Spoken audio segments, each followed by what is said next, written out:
Hello everyone, সবাই কেমন আছেন? আশা করছি ভালো আছেন। আজকে একটা ডিফারেন্ট ভিডিও নিয়ে হাজির হলাম। অনেকের মনে আমাদের প্রশ্ন থাকে যে বেকিং সোডা আর বেকিং পাউডারের মধ্যে তফাৎটা কি, পার্থক্যটা কি, আর হচ্ছে গিয়ে সংরক্ষণের উপায়।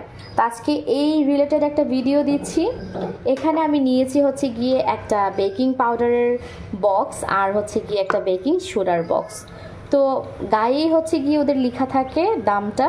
এটা হচ্ছে গিয়ে এই যে 85 টাকার মতো বেকিং সোডাটা, যে কোনো ব্র্যান্ডের হতে পারে, ব্র্যান্ড অনুযায়ী দামটা একটু কম বেশি হতে পারে।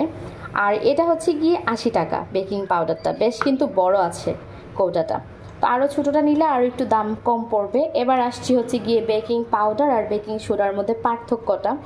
তো প্রথমে হচ্ছে গিয়ে যেটা জানবো, বেকিং সোডাতে একটা উপকরণ থাকে সোডিয়াম বাইকার্বনেট, আর ওই তুলনায় বেকিং পাউডারে 4টা উপকরণ থাকে। আর 4টা উপকরণের মধ্যে একটা উপকরণ সোডিয়াম বাইকার্বনেট, এটাও থাকে। তো এতে বোঝাই গেল যে বেকিং সোডাতে যে উপকরণটা থাকে বেকিং পাউডারেও সেম উপকরণটা রয়েছে। তো আমরা বেকিং পাউডারটা আর বেকিং সোডার পার্থক্য এবার বলছি। দুটি হচ্ছে গিয়ে আলাদা জিনিস আর দুটার ব্যবহারও আলাদা। বেকিং পাউডারটা অনেকটা মসৃণ হয়, অনেক সফট হয় আর একদম ময়দার মতো। আর বেকিং সোডাটা এই যে একদম দানা দানা। চিনি যেরকম আমরা যদি ব্লেন্ডারে ব্লেন্ড করি, দেখা যায় আমরা মিহি চিনিটা যখন আমরা কোনো কিছুতে দিতে চাই তখন যেরকম একটা স্ট্রাকচার আসে, সেম এরকমই একটা স্ট্রাকচার আসে। এতটা মিহি হয় না, একটা দানা দানা ভাব থাকে। আর এটা হচ্ছে গিয়ে টোটালি একদম সফট একটা মসৃণ তৈরি হয়। তো এই পার্থক্যটা তো আছেই দুইটার মধ্যে। আরেকটা বিষয় হচ্ছে গিয়ে দই, তারপরে ধরেন বাটার মিল্ক বা লেবুর রসের মতো টক জিনিসের ক্ষেত্রে ব্যবহার করা হয় কিন্তু বেকিং সোডা। ধরেন আপনি টক কোনো কিছু দিয়ে একটা উপকরণ বানালেন, তো এটাতে আপনি বেকিং সোডাটা ইউজ করতে পারেন। খুব বেশি কাজ করে, খুব ফাস্ট কাজ করে, মানে এক কথায় ভেজা জিনিসের ক্ষেত্রে আপনি দেখা যায় যে বেকিং সোডাটা ইউজ করতে পারেন। আর ড্রাই জিনিস যেমন হচ্ছে গিয়ে নান, তারপরে হচ্ছে গিয়ে কুকিজ আর ডোনাট, ব্রেড, এইসব আইটেমগুলোর ক্ষেত্রে যেগুলো হচ্ছে গিয়ে ভাজা হয় না, মানে একটু অন্যভাবে রান্না করা হয়, ওগুলাতে হচ্ছে গিয়ে আপনি বেকিং পাউডারটা ব্যবহার করতে পারেন।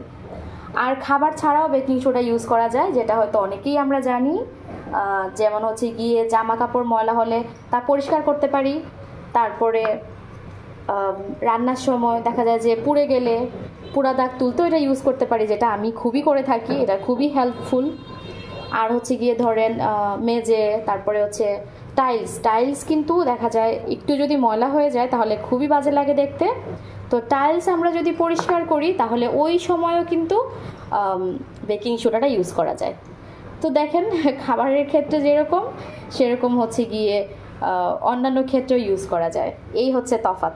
আর এবার বলতে পারেন যে সংরক্ষণ কিভাবে করব। সংরক্ষণের উপায় হচ্ছে যখন আমরা মুখটা খুলব তখন যাতে বাতাস না ঢুকে, এটা মাথায় রাখতে হবে।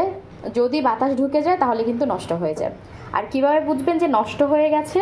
যখন দেখবেন যে একটা খাবার আপনি তৈরি করছেন ফুলছে না, তখন আসলে খুব ইজিলি বোঝা যায় যে না, নষ্ট হয়ে গেছে। তো যাতে নষ্ট না হয়ে যায় সেজন্য সবসময় চেষ্টা করবেন যাতে কোনো কিছু একটা খাবার করার পরে, তৈরি করার পরে মুখটা যাতে খুব সুন্দর মতো লাগানো হয়, একদম টাইট করে লাগিয়ে রেখে দিবেন, তাহলে অনেক দিন পর্যন্ত ভালো থাকবে। এক একটা দেখা যায় যে 2 বছর এরকম টাইপের, 2 বছরই এরকম টাইপের ডেট দেওয়া থাকে, এক্সপায়ার ডেট।